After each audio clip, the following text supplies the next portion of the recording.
There are periods in life where you just go with the flow and everything seems okay. You're not exactly 100% happy, but also not exactly sad. Life is just okay. You go to work, you do the job. In the evenings, you spend time with your loved one, or socializing, or just trying to get rid of the stress of the workday with a glass of wine. Sometimes you hit the gym, but not too often. It's not like you're training to be an athlete. Sometimes you get sick, get herpes, don't have energy, but still, life is okay. You get paid at the end of the month, and that feels great. You get to travel, buy things you don't need, spend time with friends, laugh a lot, but also cry a lot. But nothing changes, because at the end of the day, you're living a comfortable life. You start some projects or a YouTube channel, but it's all a hobby.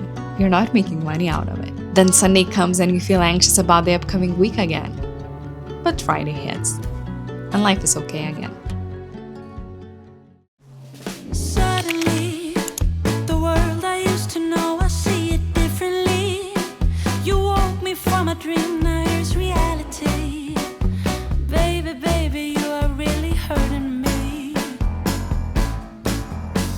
'Cause every time you tell me I look good and that I'm doing fine, but nothing ever changes.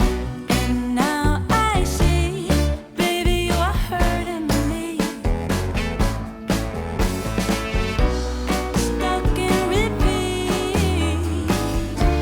Stop lying. I am living this life, and looking from the outside, everything just looks great. And don't get me wrong, I am lucky, and I am living a privileged life. I have friends, I have healthy family, I have place to live, and I have a job. 2 weeks ago, I was in Mexico and I was crying in the most beautiful beach, like something really terrible happened.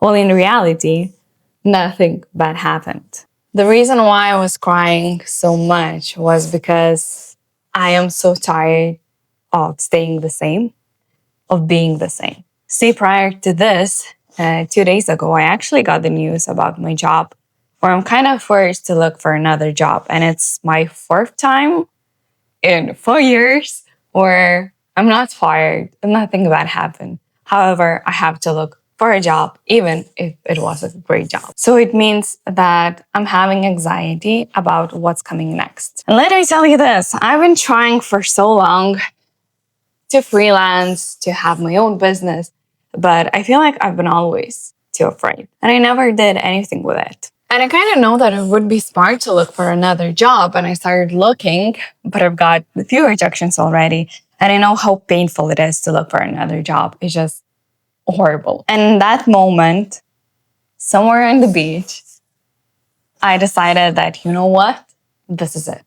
I don't want to do this anymore. Something really has to change. I just felt so much pain during those 20 minutes. And the interesting thing was that the last time I felt this, I was actually in Maldives. And I was having a beautiful day. I was swimming with sharks, and it was probably one of the most beautiful days in my life. However, then I had a husband. And I thought, you know what? I'm so glad that I'm alone on this trip. So I got from the trip, and a week later, I said that I want a divorce. Because I realized that the pain of staying in that relationship was way bigger than the actual fear of going on my own and choosing my own path. And the interesting thing is that my life really changed since then. I'm way more free, happier, making more money. But I honestly had to go through so many years of being okay-ish. Not good, but just fine. And even though it was the hardest decision I ever had to make, at the same time, it was the best decision so far. So while I was standing there in the ocean and crying about every single thing that is not okay about my life, it hit me that I've been there before. And I know that I am capable of change. And I really hope that I hit that spot again. Where living an okay-ish life is just not enough anymore. It's not enough to go to work or look for another job and just hope that someday something will change. And pain is actually good because, for example, when you can't look at yourself in the mirror, you change your diet, you go to the gym and lose weight. What if I would consider my life something like this? What if the actual pain of just staying the same for 10 years, being in the same career, not loving the job that I do, when is that gonna be enough for me? I remember I was so broke 5 years ago and I actually figured it out. So I'm making this video for myself and for you to remind myself that life doesn't have to feel great all the time. And pain is great. Pain is the greatest motivator. And maybe it is time for a change because what you're not changing, you're choosing.